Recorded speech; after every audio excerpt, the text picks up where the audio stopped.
Ever notice how some people will laugh, talk, even lead the whole group, and then the second someone says, "Photo time," they disappear? Not because they hate pictures, but because a group photo feels like a psychological trap, permanent, public, and impossible to control. And for certain minds, that's terrifying.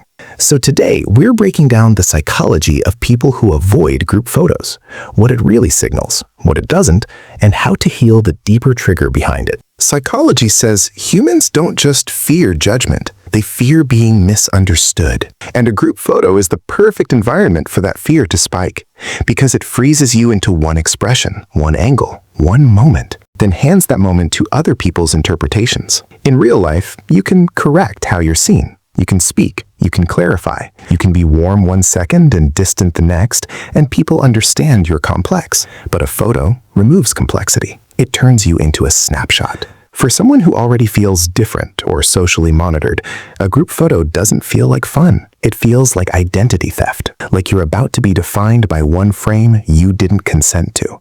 That's why the avoidance often isn't vanity, it's control. The mind is trying to prevent a version of you from becoming the official story. Studies on social anxiety consistently highlight a key mechanism: fear of negative evaluation, followed by avoidance behaviors. Group photos hit both triggers at once. You're not just around people, you're being recorded, ranked, and potentially shared. And here's what makes it worse: you can't control what happens after. Someone posts it, someone tags you, someone zooms in, someone compares you to the best-looking person in the frame. The anxious brain doesn't see this as maybe, it treats it as inevitable. Research on social media-related anxiety also connects appearance-focused online behaviors to stronger social anxiety symptoms, especially when people become more concerned with how they look and how others evaluate them. So for a socially anxious person, avoiding the group photo is not random. It's self-protection. The brain is trying to reduce exposure to a threat it can't predict or control. Group photos are rarely viewed like normal life. They're viewed like evidence. And the brain often responds by doing something brutal: the zoom-in scan. You don't see the moment. You see your jawline, your posture, your smile, your weird arm placement. And the worst part? You see it next to other people. Instantly, comparison starts. Studies on social media and body image show that the more people compare their appearance to images of others, the more it correlates with body dissatisfaction and related distress. That same comparison mechanism can activate from a simple group photo, because it creates a direct visual ranking system. And if someone already struggles with body image, a group photo feels like walking into a room where your insecurities get a microphone. So they avoid it. Not because they think they're ugly, but because they don't want to trigger the spiral. Compare, judge, shame, replay. There's a big difference between a selfie and a group photo. A selfie is controlled. You choose the angle, the lighting, the moment. A group photo is chaotic. And psychology says when people feel their image is out of their hands, anxiety rises. In impression management terms, photos are social currency. They communicate status, confidence, belonging. That's why some people don't fear the camera. They fear the narrative the photo creates. Research on selfie behavior and social anxiety highlights how appearance presentation and evaluation can become psychologically loaded, especially when people care about how they're perceived. So when someone steps out of the frame, it's often a silent message.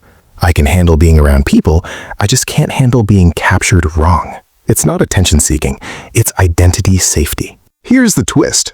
A lot of people who avoid group photos aren't antisocial. They're socially sensitive.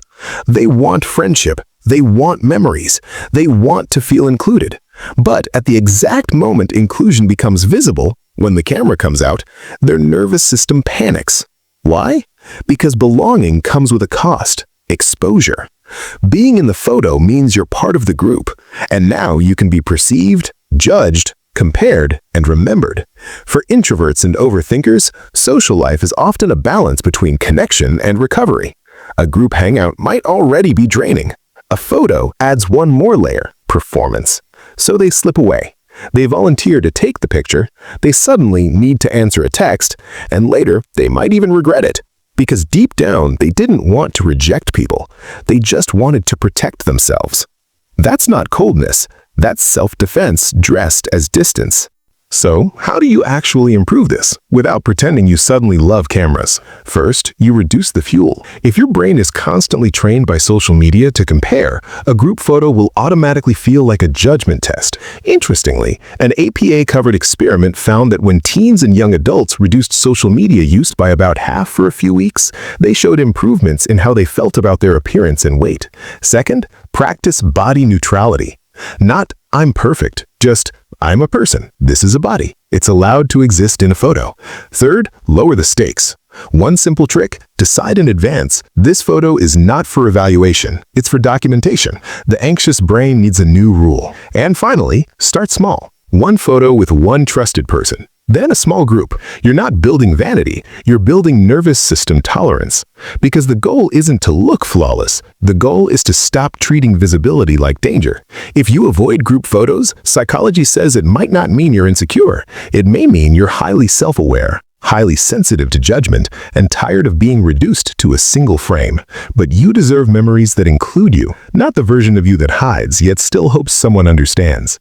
If this video made you feel seen, subscribe, because we don't just talk about traits here, we explain the psychology behind them and how to turn them into strength.